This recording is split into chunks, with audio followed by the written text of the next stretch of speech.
إن الحمد لله نحمده ونستعينه ونؤمن به ونتوكل عليه ونعوذ بالله من شرور أنفسنا ومن سيئات أعمالنا من يهده الله فلا مضل له ومن يضلل فلا هادي له وأشهد أن لا إله إلا الله وحده لا شريك له وأشهد أن محمدا عبده ورسوله ورسله بالهدى ودين الحق ليظهره على الدين كله ولو كره المشركون اللهم صل على محمد وعلى آل محمد كما صليت على إبراهيم وعلى آل إبراهيم إنك حميد مجيد وبارك على محمد وعلى آل محمد كما باركت على إبراهيم وعلى آل إبراهيم إنك حميد مجيد أما بعد فإن خير الحديث كتاب الله فأحسن الهدي هدي محمد صلى الله عليه وسلم وشر الأمور محدثاتها وكل محدثة بدعة وكل بدعة ضلالة وكل ضلالة في النار يا أيها الذين آمنوا اتقوا الله حق تقاته ولا تموتن إلا وأنتم مسلمون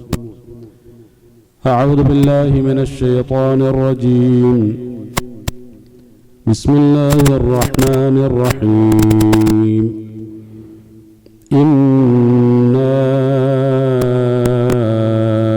أعطيناك الكوثر فصل لربك وانحر إن شانئك هو الأبتر.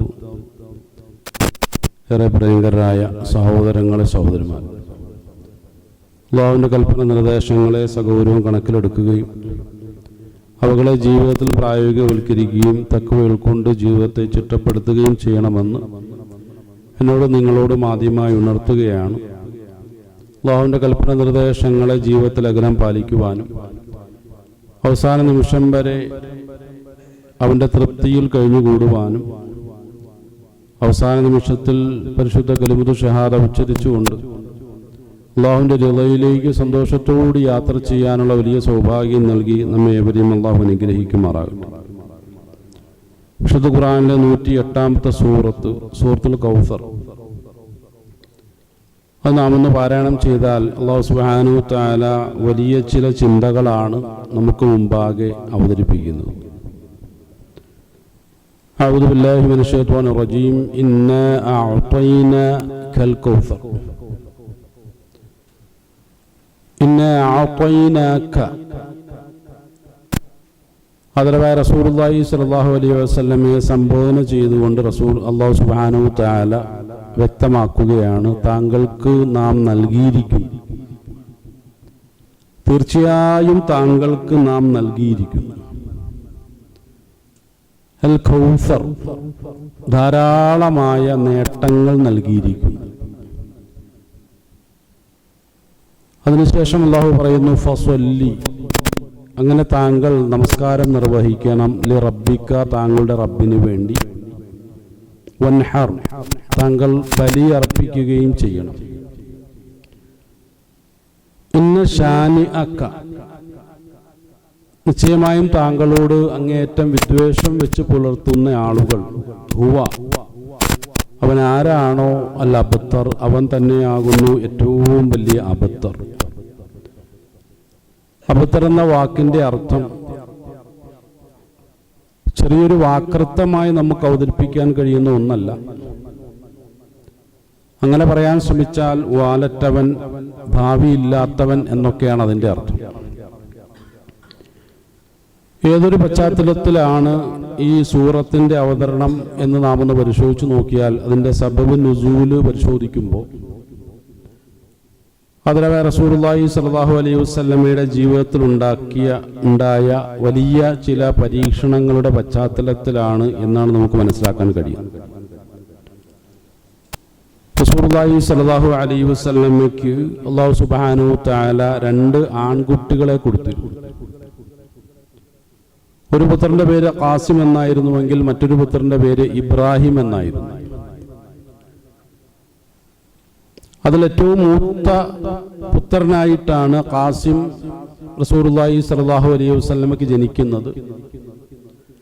അതിനുശേഷം മാരിയത്തുൽ കിബ്തിയ, അതിനുശേഷം അങ്ങനെ പിന്നീട് ഇബ്രാഹിം, ഇങ്ങനെ തുടർന്ന് അങ്ങോട്ട് പിന്നീടാണ് നമ്മൾ ഇന്നറിയപ്പെടുന്ന റസൂലുള്ളാഹി സ്വല്ലല്ലാഹു അലൈഹി വസല്ലമയുടെ മറ്റു പുത്രിമാരൊക്കെ റസൂലുള്ളാഹി സ്വല്ലല്ലാഹു അലൈഹി വസല്ലം ജീവിതത്തിലേക്ക് കടന്നു വന്നത്.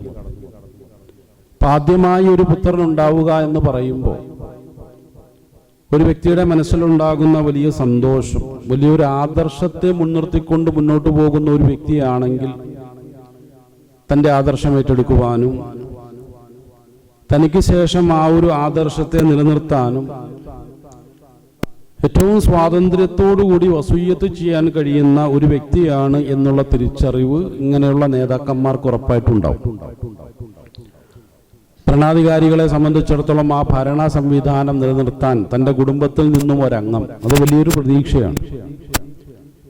അതുപോലെ തന്നെ ഏതെങ്കിലുമൊക്കെ ഈ പറയപ്പെട്ട അത്യുന്നത സ്ഥാനത്ത് നിലകൊള്ളുന്ന ആളുകൾക്ക്, അത് സമ്പത്തിന്റെ മേഖലയിലായിരുന്നാലും മറ്റിതര മേഖലകളിലായിരുന്നാലും, ഒരു സന്താനം എന്നുള്ളത് വലിയൊരു പ്രതീക്ഷയാണ്. അതൊരു ആൺകുട്ടിയും കൂടി ആണെങ്കിൽ ആണ് അതിൻ്റെ പ്രതീക്ഷ വാനോളം ഉയരുന്നത്.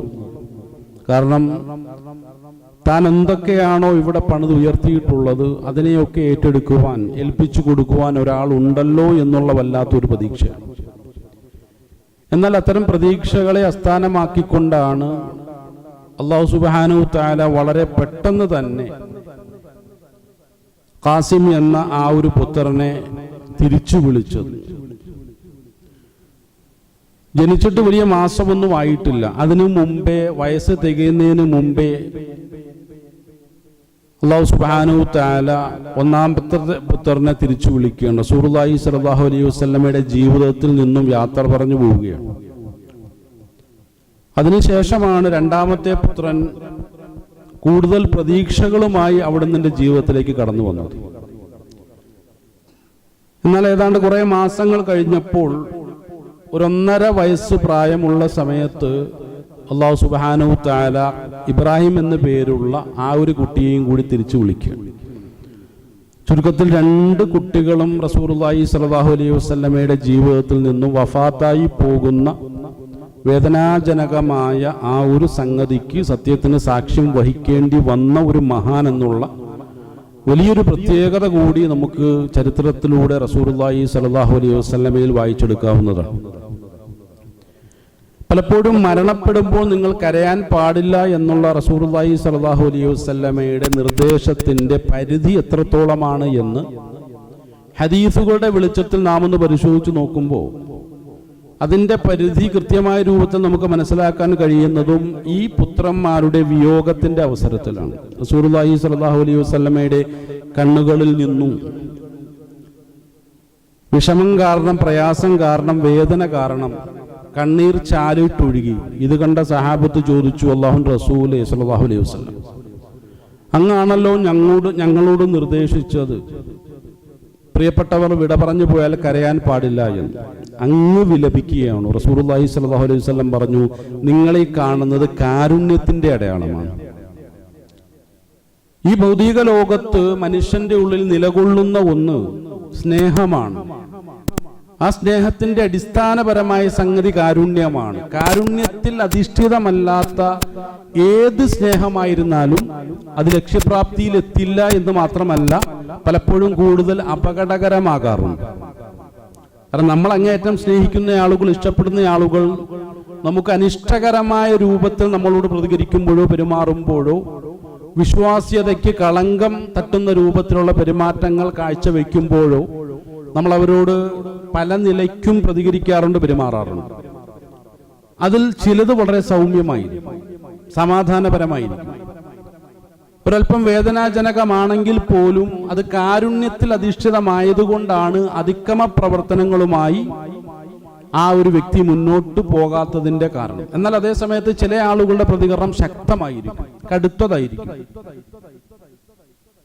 അക്രമങ്ങളും അതിക്രമങ്ങളും നിറഞ്ഞ രൂപത്തിലായിരിക്കും. എന്തുകൊണ്ട്? കാരുണ്യം വറ്റിയ ഒരു മേഖലയിൽ സ്നേഹമെന്ന പേരിൽ എന്തെങ്കിലുമൊക്കെ നമ്മൾ അവതരിപ്പിക്കപ്പെടുന്നുണ്ടെങ്കിൽ അവിടെ പ്രശ്നങ്ങൾ ഉണ്ടാകുമെന്നുള്ളതാണ്. അപ്പൊ ഈ ഒരു വലിയൊരു സത്യം, മഹാസത്യമാണ് ആദരവായ ശഫീഉന റസൂലുള്ളാഹി സ്വല്ലല്ലാഹു അലൈഹി വസല്ലം ലോകത്തെ അറിയിക്കുന്നത്. ഇത് കാരുണ്യത്തിന്റെ കണ്ണുനീരാണ്. കാരുണ്യത്തിൽ നിന്നും രൂപപ്പെട്ടിട്ടുള്ള വലിയ സ്നേഹത്തിന്റെ കണ്ണുനീരാണ്, അതിന്റെ അടയാളങ്ങളാണ് എൻ്റെ കണ്ണിൽ നിന്നും ഉതിർന്നു വീഴുന്ന കണ്ണീർ തുള്ളികളായി നിങ്ങൾ കാണുന്നത് എന്നുള്ള നിലയ്ക്ക് റസൂലുള്ളാഹി സ്വല്ലല്ലാഹു അലൈഹി വസല്ലം സഹാബത്തിനെ ബോധ്യപ്പെടുത്തി കൊടുക്കുകയാണ്. സാന്ദർഭികമായി സൂചിപ്പിച്ചു എന്ന് മാത്രം. എന്ന് തന്നെയായിരുന്നാലും റസൂലുള്ളാഹി സ്വല്ലല്ലാഹു അലൈഹി വസല്ലമയുടെ ജീവിതത്തിൽ നിന്നും ഈ 2 മക്കൾ വിട പറഞ്ഞു പോയപ്പോൾ മക്കയിൽ ചില ആളുകൾ ആഘോഷിക്കുകയായിരുന്നു. ഒന്നാമതായി ഈ ഒരു വാർത്ത കേട്ട ഉടൻ തന്നെ അബൂജഹൽ ലഅനത്തുല്ലാഹി അലൈഹി അങ്ങേറ്റം ആവേശത്തോടുകൂടി തന്റെ സഖാക്കന്മാരുടെ അടുക്കലേക്ക് ഓടിച്ചെന്നിട്ട് പറഞ്ഞു, പിറ്റേന്ന് പ്രഭാതത്തിൽ തന്നെ ബത്തിറ മുഹമ്മദുൻ അല്ലൈല എന്നറിയിക്കുകയുണ്ടായി. ബത്തിറ മുഹമ്മദുനുൽ ലൈല, കഴിഞ്ഞ രാത്രിയിൽ ഇതാ മുഹമ്മദ് അബ്തറായിരിക്കുന്നു, അദ്ദേഹം വാലറ്റവനായിരിക്കുന്നു. ഈ ഒരു പ്രയോഗം അബൂജഹൽ നടത്തിക്കൊണ്ട് അദ്ദേഹത്തിന്റെ സഖാക്കളുടെ അടുത്തിലേക്ക്, മുശ്രിക്കീങ്ങളുടെ അടുക്കലേക്ക് എത്തിയപ്പോൾ അവരൊക്കെ അങ്ങേയറ്റം സന്തോഷിച്ചു. അതായത് അദ്ദേഹത്തോടു കൂടി ആ ഒരു ശല്യം അവസാനിക്കുമല്ലോ, അദ്ദേഹത്തിന് ശേഷം ഇതൊന്നും ഏറ്റെടുക്കാൻ ആരുമില്ലല്ലോ എന്നുള്ളതായിരുന്നു അവരുടെ കാഴ്ചപ്പാട്. അതുകൊണ്ട് തന്നെ പലപ്പോഴായി റസൂലുള്ളാഹി സ്വല്ലല്ലാഹു അലൈഹി വസല്ലമയെ കുറിച്ചുള്ള ഇവരുടെ ഒരു പ്രയോഗം എന്നുള്ളത് ബത്തിറ മുഹമ്മദും മിന്ന എന്നുള്ളതായിരുന്നു. നമ്മളിൽ നിന്നും മുഹമ്മദ് അബ്തറാണ്, അവനെക്കുറിച്ച് വല്ലാതെ നമ്മൾ ഭയപ്പെടേണ്ട ആവശ്യമില്ല. അതൊരു വേരറ്റ മരം പോലെയാണ്. അബ്തർ എന്നുള്ള വാക്കിന്, ബത്തിറ എന്നുള്ള വാക്കിന് ഒരുപാട് വിശദീകരണങ്ങളുണ്ട്. ഇവിടെ അവർ ഉദ്ദേശിക്കുന്നത് ബത്തിറ മുഹമ്മദും മിന്ന എന്ന് പറഞ്ഞാൽ നമ്മളിൽ നിന്നും മുഹമ്മദ് സല്ലല്ലാഹു അലൈഹി വസല്ലം വേരറ്റു പോയിരിക്കുകയാണ്. ഏതുപോലെ? അതൊരു മരം പോലെയാണ്. വേരറ്റ ഒരു മരം എത്ര കാലം അതിന് നിലനിൽക്കാൻ സാധിക്കും? അതിന്റെ വേരുകളൊക്കെ ദ്രവിച്ചുപോയി, നശിച്ചുപോയി. അധികകാലം അത് നിലനിൽക്കില്ല. കാരണം അതിൽ എന്ത് ചെയ്യില്ല? തളിർക്കില്ല, പൂക്കില്ല, കായ്ക്കില്ല, ഒന്നും ചെയ്യില്ല. അതുകൊണ്ട് നശിച്ചു പോകാനുള്ള താൽക്കാലികമായി നിലകൊള്ളുന്ന പ്രകൃതിയുടെ ഒരു ഇടപെടലോടുകൂടി മറിഞ്ഞു താഴെ വീഴേണ്ട കേവലം ഒരു മരം മാത്രമാണ് അത് എന്ന് പറഞ്ഞുകൊണ്ട് ഇവർ റസൂലുള്ളാഹി സ്വല്ലല്ലാഹു അലൈഹി വസല്ലമയെ ആക്ഷേപിക്കുകയും അതുപോലെ തന്നെ പരിഹസിക്കുകയും ചെയ്യുമായിരുന്നു എന്നാണ് ചരിത്രത്തിലൂടെ നമുക്ക് മനസ്സിലാക്കാൻ കഴിയുന്നത്. ഒരു വേളയിൽ മക്കയിലേക്ക് കഅബ് ഇബ്നു അഷ്റഫ് എന്ന പേരുള്ള ജൂത നേതാവായിരുന്ന അതിക്രമകാരിയായ, നാശകാരിയായ ഒരു വ്യക്തി കടന്നു വരികയുണ്ടായി. കഅബ് ഇബ്നു അഷ്റഫിനെ കുറിച്ചുള്ള ചരിത്രങ്ങൾ പരിശോധിച്ച് നോക്കുമ്പോഴാണ് എത്രമാത്രം റസൂലുള്ളാഹി സ്വല്ലല്ലാഹു അലൈഹി വസല്ലമയുടെ ദഅവത്ത് പ്രവർത്തനങ്ങളെ മദീനയിൽ നിന്നുകൊണ്ട് തടയിടാൻ അദ്ദേഹം ശ്രമിച്ചിരുന്നു എന്ന് നമുക്ക് മനസ്സിലാക്കാൻ കഴിയുന്നത്. അദ്ദേഹം മദീനയിൽ നിന്നും വന്ന ആദരണീയനായ ഒരു വ്യക്തിയാണ് മക്കക്കാരെ സംബന്ധിച്ചിടത്തോളം. അപ്പോൾ റസൂലുള്ളാഹി സ്വല്ലല്ലാഹു അലൈഹി വസല്ലമയെ കഅബ് ഇബ്നു അഷ്റഫ് ഇങ്ങനെ ശ്രദ്ധിച്ചപ്പോൾ മക്കക്കാർ അദ്ദേഹത്തോട് പറഞ്ഞു, മക്കക്കാരെ സംബന്ധിച്ചിടത്തോളം കഅബ് ഇബ്നു അഷ്റഫിന്റെ മുന്നിൽ റസൂലുള്ളാഹി സ്വല്ലല്ലാഹു അലൈഹി വസല്ലം അവർക്കൊരു നാണക്കേടാണ്. അത്രമാത്രം ഗതികെട്ട ഒരു കാഴ്ചപ്പാടിലായിരുന്നു അവരൊക്കെ എന്നർത്ഥം. അപ്പം ഗതികെട്ട വർത്തമാനങ്ങൾ അവരുടെ ഭാഗത്തു നിന്നുണ്ടാകും. അത്തരം ഒരു ഗതികെട്ട വർത്തമാനമാണ് അലാ തറ ഇലാ ഹാദ സ്വബി അൽ മുംബത്തിർ, അലാ തറ ഇലാ ഹാദ സ്വബിയിൽ മുംബത്തിർ മിൻ ഖൗമിഹി. അതായത് ആ നിൽക്കുന്ന ആ ഒരു വ്യക്തിയെ, ആ ഒരു സ്വബീയിനെ കണ്ടോ, ആ ഒരു കുട്ടിയെ നിങ്ങൾ കണ്ടോ? അങ്ങേറ്റം തരംതാണ രൂപത്തിലാണ് റസൂലുള്ളാഹി സ്വല്ലല്ലാഹു അലൈഹി വസല്ലമയെ ഇവർ വിശദീകരിക്കുന്നത് അല്ലെങ്കിൽ വ്യാഖ്യാനിക്കുന്നത്. ആ നിൽക്കുന്ന ആ ഒരു കുട്ടിയെ നിങ്ങൾ കണ്ടോ?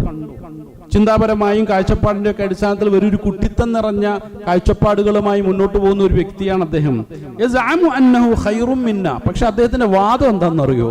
നമ്മളെക്കാളൊക്കെ വലിയ സംഭവമാണെന്നാ പലപ്പോഴും അദ്ദേഹം പറയാറുള്ളത്. നമ്മളൊക്കെ എന്തോ വഴിതെറ്റിയ ആളുകൾ, അദ്ദേഹത്തിന് മാത്രമേ ശരിയായ കാഴ്ചപ്പാടുകൾ എത്തിയിട്ടുള്ളൂ, അദ്ദേഹമാണ് ശരിയായ ഹിദായത്തിന്റെ വഴിയിലൂടെ സഞ്ചരിക്കുന്നത് എന്നൊക്കെ പറഞ്ഞിട്ട് ഒരുപാട് വിവരക്കേട് പറയുന്ന ഒരു കുട്ടിയാണ് ആ നിൽക്കുന്നത് എന്ന് പറഞ്ഞുകൊണ്ട് ആദരവായ റസൂലുള്ളാഹി സ്വല്ലല്ലാഹു അലൈഹി വസല്ലമയെ ഈ ആളുകൾ പരിചയപ്പെടുത്തുകയാണ്. അതിനുശേഷം അവർ പറയുന്നു, നഹ്നു അഹ്ലു സ്വദാനിയ വ അഹ്ലു സിഖായ.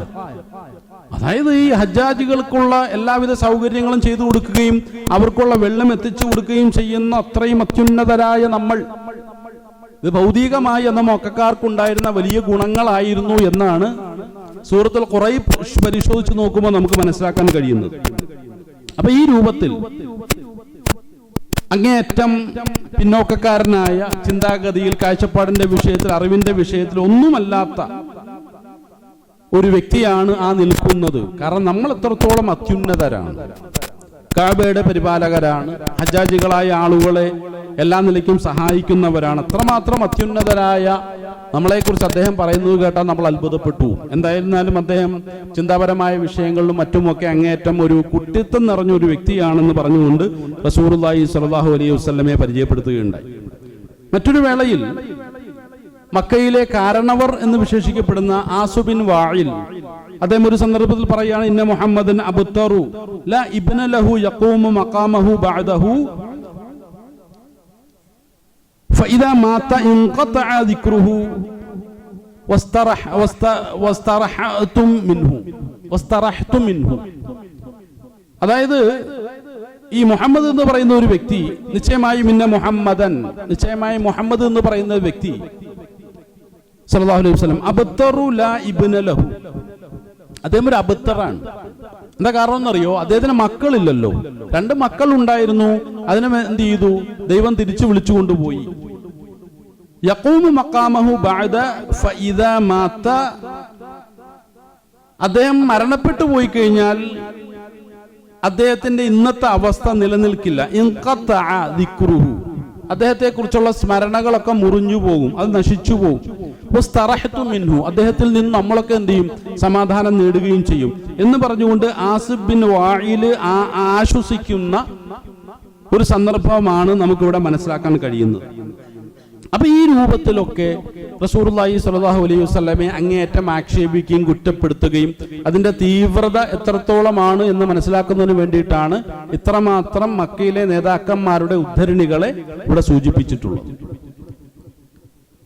ഇവിടെ ഈ സൂറത്തിന്റെ അവസാനത്തിൽ അല്ലാഹു സുബ്ഹാനഹു തആല ഈ അബ്തർ എന്നുള്ളൊരു വാക്ക് എടുത്തുപയോഗിക്കുന്നുണ്ട്. അവിടെ അള്ളാഹു ഉപയോഗിക്കുന്ന റസൂലുള്ളാഹി സ്വല്ലല്ലാഹു അലൈഹി വസല്ലമയെ കുറിച്ചായിരുന്നു മുശ്രിക്കീങ്ങൾ അബ്തർ എന്ന് പറഞ്ഞിട്ടുള്ളതെങ്കിൽ ഇവിടെ ഇന്ന ശാനിഅക ഹുവൽ അബ്തർ, താങ്കളുടെ ഷാനിഉകളായിട്ടുള്ള ആളുകളുണ്ട്, താങ്കളെ എതിർക്കുന്ന, താങ്കളോട് വിരോധം വെച്ച് പുലർത്തുന്ന, താങ്കളോട് അങ്ങേയറ്റത്തെ അക്രമ സമീപനങ്ങൾ പുലർത്തിക്കൊണ്ടിരിക്കുന്ന, താങ്കളുടെ ഒരു വെറുപ്പും വിദ്വേഷവും വൈരാഗ്യവുമുള്ള ഒരു വിഭാഗം ആളുകളാണ് താങ്കളുടെ ഷാനിഉകൾ. എന്നാലൊന്ന് പറഞ്ഞോട്ടെ, അവർ തന്നെയാണ് ശരിയായ അബ്തർ എന്ന് 1400 വർഷങ്ങൾക്ക് മുമ്പ് അല്ലാഹു സുബ്ഹാനഹു തആല ഖുർആനിലൂടെ പറഞ്ഞിട്ടുണ്ടെങ്കിൽ ഈ 1400 വർഷങ്ങൾക്ക് ശേഷം ഇന്ന് ഈ ലോക സാഹചര്യങ്ങളിൽ നിന്നുകൊണ്ട് അത് എത്രമാത്രം പ്രായോഗികമായ ഒരു പ്രയോഗമാണ് അല്ലാഹു സുബ്ഹാനഹു തആല നടത്തിയത് എന്ന് ഇന്ന് നമ്മൾ ചിന്തിക്കുകയും അതിനെ ഉൾക്കൊള്ളുകയും ചെയ്യുന്നു എന്നുള്ളതാണ് ഒരു പരമാർത്ഥം. കാരണം ഈ വിവരം കെട്ട ആളുകൾ എന്താണ് അന്ന് അവിടെ ദർശിച്ചത് എന്നുള്ളതാണ്. പലപ്പോഴും നമ്മളുടെ കാഴ്ചപ്പാടുകളാണല്ലോ അത് ചിന്തയ്ക്ക് വിഷയീഭവിക്കുന്നത്. നമ്മൾ കാണുന്ന കാര്യങ്ങൾ, കേൾക്കുന്ന കാര്യങ്ങൾ, അപ്പൊ കാണുന്നതും കേൾക്കുന്നതുമായ കാര്യങ്ങളെ മുൻനിർത്തി പലപ്പോഴും പല നിലയ്ക്കുമുള്ള അഭിപ്രായ പ്രകടനങ്ങൾ നമ്മൾ നടത്താറുണ്ട്. ഇത്തരം ഒരു അവസ്ഥക്കെതിരിലുള്ള അല്ലെങ്കിൽ അവസ്ഥയോടുള്ള ഖുർആന്റെ അതിശക്തമായ ഒരു സമീപനം കൂടി ഇന്ന ശാനിഅക ഹുവൽ അബ്തർ എന്നുള്ള വാക്കിലുണ്ട് എന്നുള്ളതാണ് നമ്മൾ മനസ്സിലാക്കേണ്ടത്. നമുക്കുള്ള പാഠം എന്താണ്? അപ്പൊ നമ്മൾ നമ്മുടെ ചുറ്റും പലതും കാണുന്നുണ്ട്. പലപ്പോഴും പല നന്മകളുമായിരിക്കാം. ആ നന്മകളെ നോക്കി കാണുമ്പോൾ നമ്മളൊരു പ്രതികരണം, പലപ്പോഴും ആ നന്മകളോട് നമുക്ക് താല്പര്യമില്ലാത്തതുകൊണ്ടായിരിക്കാം. ഇപ്പൊ ഈരാറ്റുപേട്ടയെ സംബന്ധിച്ചിടത്തോളം ഒരുപാട് വിദ്യാഭ്യാസ സ്ഥാപനങ്ങളുണ്ട്, പല പേരുകളിലാണ് അറിയപ്പെടുക. വ്യത്യസ്തരായിട്ടുള്ള ഒരുപാട് കൂട്ടായ്മയുടെ പേരിൽ ഒരുപാട് വിദ്യാഭ്യാസ സ്ഥാപനങ്ങളുണ്ട്. അത് ആത്മീയവും ഭൗതികവുമായ പേരുകളിലൊക്കെ ആ സ്ഥാപനങ്ങൾ അറിയപ്പെടാറുണ്ട്. ഖുർആൻ അങ്ങനെ ഒരു കാഴ്ചപ്പാടില്ലെങ്കിലും മനസ്സിലാക്കുന്നതിന് വേണ്ടി സൂചിപ്പിച്ചു എന്ന് മാത്രം. അതുപോലെ തന്നെ ഒരുപാട് ആതുരാലയങ്ങളുണ്ട്. ഈ സ്ഥാപനങ്ങളൊക്കെ നമ്മുടെ നാടിന് വേണ്ടി ചെയ്യുന്ന സേവനം 100% പ്രയോജനകരമായ ഗുണപ്രദമായ കാര്യങ്ങൾ തന്നെയാണ്. നമ്മൾ എത്ര എതിർത്തിട്ട് കാര്യമില്ല. ഓരോ സ്ഥാപനങ്ങളും നമ്മുടെ നാട്ടിൽ ഓരോ നിമിഷവും അല്ലെങ്കിൽ ഓരോ ദിവസവും ഉയർന്നു വരുന്ന ഓരോരോ സ്ഥാപനങ്ങളും നമ്മളുടെ നാടിന്റെ ഈ തലമുറയ്ക്കും അടുത്ത തലമുറയ്ക്കും വരാൻ പോകുന്ന തലമുറയ്ക്കും ഒരുപാട് നന്മകൾ മാത്രം ലക്ഷ്യം വെച്ചുകൊണ്ടാണ് ഓരോ സ്ഥാപനങ്ങളും ഉയർന്നു വന്നുകൊണ്ടിരിക്കുന്നത്. പക്ഷേ ആ സ്ഥാപനത്തിന്റെ കൂട്ടത്തിൽ പെടാത്ത ഒരു വ്യക്തി ഞാനാകുമ്പോൾ എനിക്കത് ഇഷ്ടപ്പെടുമോ? ഇല്ല. അപ്പൊ അതിന്റെ കുറ്റങ്ങൾ കുറവുകളൊക്കെ നോക്കി അതിനെ ഏറ്റവും വ്യക്തമായ രൂപത്തിൽ അവതരിപ്പിച്ച് എന്റേതായിട്ടുള്ള കാഴ്ചപ്പാടുകളും മലീമസമായിട്ടുള്ള ചില ചിന്തകളും കൂടി അതിലേക്ക് കൂട്ടിച്ചേർത്തുകൊണ്ട് ചിലപ്പോൾ എന്ത് ചെയ്യും, അതിനെ ഞാൻ എതിർക്കും, അതിനെ ഞാൻ എന്ത് ചെയ്യും, എതിർത്തുകൊണ്ടോ പരിഹസിച്ചുകൊണ്ടോ ഞാൻ സംസാരിക്കും. അല്ലാഹു എന്നോട് പറയുന്നത് എന്താണ്? മക്കയിലുള്ള വിഡ്ഢികളെ പോലെ ഒരിക്കലും നിങ്ങൾ ആകരുത്. കാരണം ഈ സ്ഥാപനങ്ങളൊക്കെ രൂപീകരിക്കുന്നതിന്റെ പിന്നിലും അതിന്റെ പിന്നിലുള്ള പ്രവർത്തനങ്ങളുടെ പേരിലും ഞാനാണ് അവരുടെ നിയ്യത്ത് എങ്കിൽ ഉറപ്പായും ഞാൻ അതിനെ വിജയിപ്പിക്കുക തന്നെ ചെയ്യും. നിന്റെ കാഴ്ചപ്പാടിന്റെ പ്രശ്നമാണ് തെറ്റായിട്ടുള്ള ഒരു കാഴ്ചയായി നിന്റെ ഉള്ളിൽ രൂപപ്പെടുന്നതെങ്കിൽ, നിന്റെ കാഴ്ചപ്പാടിന്റെ പ്രശ്നം കൊണ്ടാണ് തെറ്റായ ഒരു കേൾവിയായി നിന്റെ ഉള്ളിൽ പലതും രൂപപ്പെടുന്നതെങ്കിൽ അതൊക്കെ എന്താണ്, അസ്ഥാനത്താണ്, ഒഴിവാക്കണം. നീ എന്ത് ചെയ്യണം? അതിനെ നിന്റെ നല്ല കണ്ണുകൾ കൊണ്ട് കാണണം, നല്ല കാഴ്ചപ്പാടുകൾ കൊണ്ട് എന്ത് ചെയ്യണം, അതിനെ നീ വിലയിരുത്തണം എന്ന് വളരെ മാന്യമായ രൂപത്തിൽ ആ സൂറത്തിലുള്ള അല്ലാഹു സുബ്ഹാനഹു തആല ആദ്യമായി എന്നെ ബോധ്യപ്പെടുത്തുകയാണ്. നീ ഒന്നിന്റെയും ഷാനി ആകാൻ പാടില്ല, ഒരു നന്മയുടെയും ഷാനി ആകരുത്. എല്ലാ നന്മയെയും ഏറ്റവും നല്ല രൂപത്തിൽ പ്രോത്സാഹിപ്പിക്കുകയും സഹായിക്കുകയും ചെയ്യുന്ന ഒരു വ്യക്തിയായി നീ മാറണമെന്ന് വരികൾക്കിടയിലൂടെ അല്ലാഹു സുബ്ഹാനഹു തആല എന്നെ ബോധിപ്പിക്കുകയാണ്. കാരണം എന്താണെന്നറിയോ? അവിടെയുണ്ടായിരുന്ന ശത്രുക്കളായിട്ടുള്ള ആളുകൾ അന്ന് കണ്ടത് 2 ഖബർ മാത്രമാണ്, 2 ഖബറിന്റെ രൂപം മാത്രം. ഈ 2 ഖബറുകളെ നോക്കിയിട്ടാണ് ഇവരിങ്ങനെ ആർത്തുല്ലസിക്കുകയും പരിഹസിക്കുകയും ഒക്കെ ചെയ്തിട്ടുള്ളത്. ഒന്ന് റസൂലുള്ളാഹി സ്വല്ലല്ലാഹു അലൈഹി വസല്ലമയുടെ മൂത്ത പുത്രനായ ഖാസിമിന്റെ ഖബറാണ്. മറ്റൊന്ന് റസൂലുള്ളാഹി സ്വല്ലല്ലാഹു അലൈഹി വസല്ലമയുടെ രണ്ടാമത്തെ പുത്രനായ ഇബ്രാഹിം റഹ്മത്തുള്ളാഹി അലൈഹി ഖബറാണ്. ഈ 2 ഖബറുകളെ മുൻനിർത്തിയിട്ടാണ് ഇവരൊക്കെയും ഇങ്ങനെ ആർത്തുല്ലസിക്കുകയും സന്തോഷിക്കുകയും. കാരണം ഒരാളുടെ ദുഃഖത്തിലുള്ള സന്തോഷം പലപ്പോഴും അങ്ങനെയാണല്ലോ. അപ്പൊ നമ്മുടെ നാട്ടിലുള്ള പല സ്ഥാപനങ്ങൾക്കും എതിരിൽ എന്തെങ്കിലുമൊക്കെ നിയമ നടപടികൾ ആളുകൾ സ്വീകരിച്ചു കഴിഞ്ഞാൽ അതിനോട് ശത്രുത പുലർത്തുന്ന ആളുകൾക്ക് അത് വലിയൊരു ആഘോഷമാണ്. കണ്ടില്ലേ, കേട്ടില്ലേ എന്നൊക്കെ ചോദിച്ചിട്ട്. പക്ഷെ അതേ സമയത്ത് അതിനുവേണ്ടി കഷ്ടപ്പെടുന്ന ആളുകൾ അനുഭവിക്കുന്ന മനപ്രയാസം എത്രത്തോളമാണ് എന്ന് തിരിച്ചറിയാനുള്ള ശേഷിയും കഴിവും പ്രാപ്തിയും എനിക്കില്ല എങ്കിൽ ഒരു നന്മയ്ക്കെതിരിലുള്ള അതിശക്തമായിട്ടുള്ള ഒരു തെറ്റായ നിലപാട് മാത്രമാണ് എൻ്റെ ജീവിതത്തിൽ നിന്ന് സംഭവിക്കുന്നത് എന്ന് തിരിച്ചറിയാനുള്ള ഒരു ഈമാനിന്റെ ഒരു തീപ്പൊരിയെങ്കിലും എൻ്റെ ഉള്ളിൽ ഉണ്ടായിരിക്കണം എന്നുള്ളതാണ് ഈ സൂറത്ത് എന്നോട് ആവശ്യപ്പെടുന്നത്. ഒരു നന്മയ്ക്കെതിരിൽ നമ്മൾ സന്തോഷിക്കാൻ പാടില്ല എന്നുള്ളതാണ്.